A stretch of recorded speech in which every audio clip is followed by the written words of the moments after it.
नमस्कार, ये आकाशवाणी चंडीगढ़ है। अब आप रतिका से प्रादेशिक समाचार सुनिए।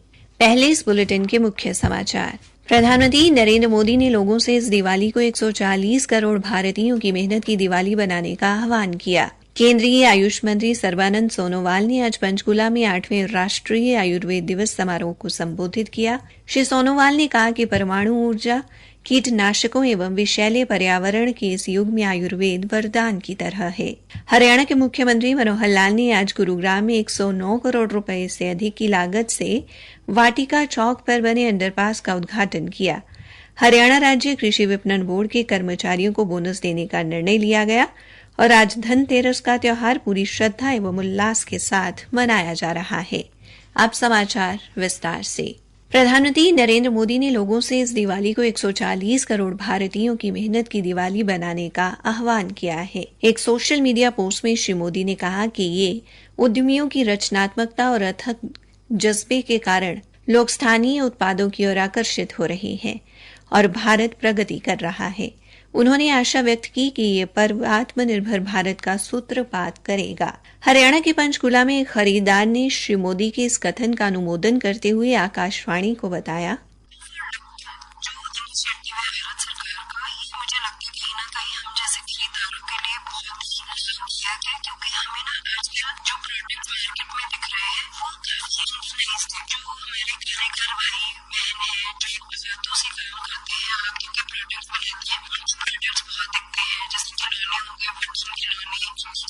बहुत मिल रही है आजकल। हैंड पेंटेड प्रोडक्ट्स मिल रहे हैं। काफी ऐसे कपड़े जो बन के आ रहे हैं वो हाथ की बुनाई से लेके हाथ की कढ़ाई से लेके और इतनी अच्छी कारीगरी जो हमें पीछे सब कुछ सिंथेटिक मिल रहा था उसकी जगह पे वो रिप्लेस हो रहा है। तो मुझे लगता है कहीं ना कहीं वोकल फॉर लोकल हम लोकल बायर्स के लिए भी लाभदायक है और इससे हमें प्रोडक्ट भी अच्छे मिल रहे हैं और सस्ते दामों पे भी मिल रहे हैं।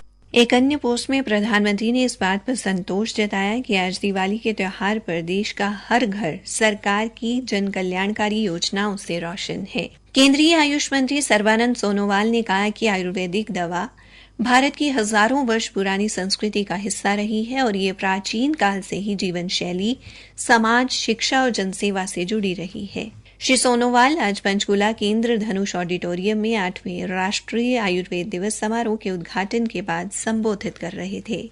उन्होंने कहा कि परमाणु ऊर्जा, कीटनाशकों एवं विषैले पर्यावरण के युग में आयुर्वेद एक वरदान की तरह है।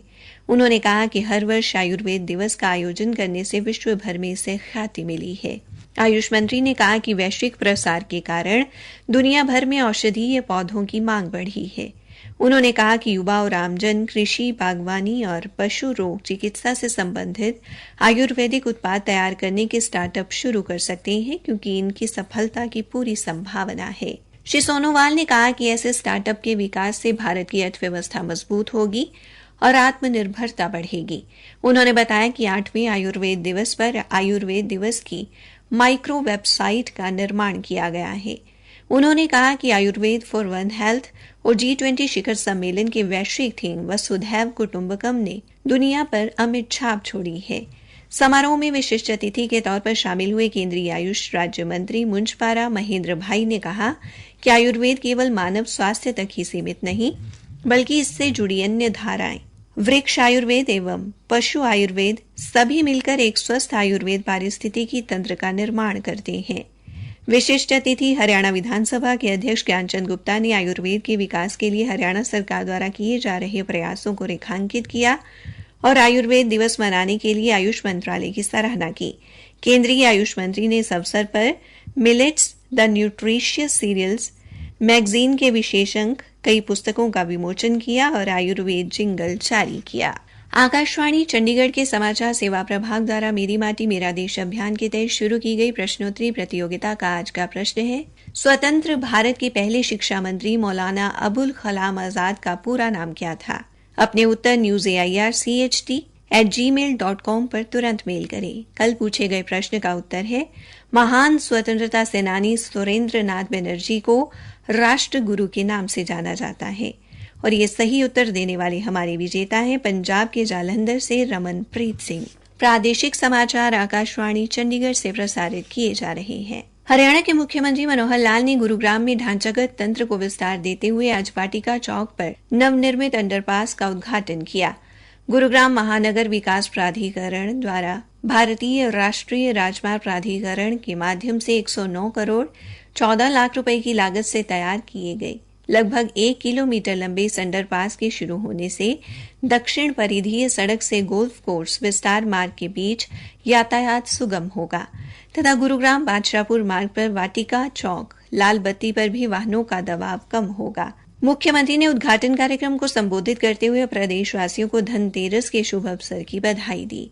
उन्होंने कहा कि केंद्र सरकार व हरियाणा सरकार के दिशा निर्देशन में भारतीय राष्ट्रीय राजमार्ग प्राधिकरण, गुरुग्राम महानगर विकास प्राधिकरण, नगर निगम व लोक निर्माण विभाग तालमेल से गुरुग्राम के विकास कार्यों को पूरी तत्परता से पूरा कर रहे हैं।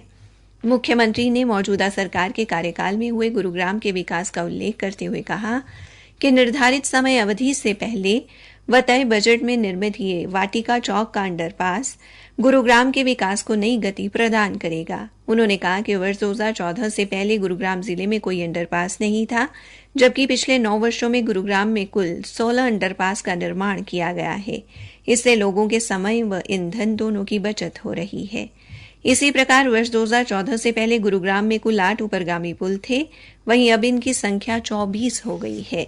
हरियाणा के कृषि मंत्री जयप्रकाश दलाल ने हरियाणा राज्य कृषि विपणन बोर्ड के कर्मचारियों को बोनस देने का निर्णय लिया है। श्री दलाल ने कहा कि बोर्ड के ग्रुप बी, सी व डी कर्मचारियों को वित्तीय वर्ष 2021-22 के लिए मूल वेतन का 15%, अधिकतम 40,000 रुपए तक की अनुग्रह राशि दी जाएगी।